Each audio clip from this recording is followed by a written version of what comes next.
எனக்கு ரொம்ப ரொம்ப பிடிச்சது வந்து இந்த கதை பேசுற கருத்து. இந்த கருத்து கண்டிப்பா எல்லாருக்கும் போய் சேரணும். எனக்கு நான் இந்த கதையை படிக்கும் போது நம்மள எப்படி ஒரு ஒரு கதையோட பொருத்தி பாக்குறோமோ அந்த அதுதானே அந்த கதையோட அழகும்.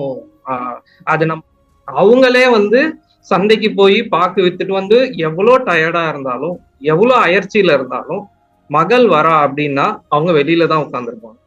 திருவிழா, இந்த சாமி ஆடுறது, இது எல்லாத்தையுமே வந்து ரொம்ப அழகா காட்சிப்படுத்திட்டு போயிருந்தாரு. எப்படி அவங்க கல்லா கட்டுறதுக்கு பாத்துக்கிறாங்க.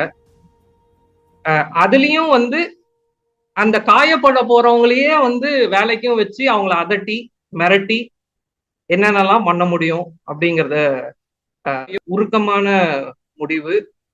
இது நடக்கக்கூடாதுன்னு தான் எல்லாரும் வேண்டுறோம், பிரார்த்திக்கிறோம். ஆனா அது நடந்துட்டே தான் இருக்கு. அது நடக்காம இருக்கிறதுக்கான வழிய நம்மளால முடிஞ்சது நம்ம பிள்ளைகளுக்காவது கத்து தருவோம். நம்ம அப்படி இருப்போம், நம்ம பிள்ளைகளுக்கு கத்து தருவோம், நம்மளுக்கு தெரிஞ்சவங்களுக்கு கத்து தருவோம் அப்படிங்கிற ஒரு ஒரு முடிவு எடுக்க வச்சது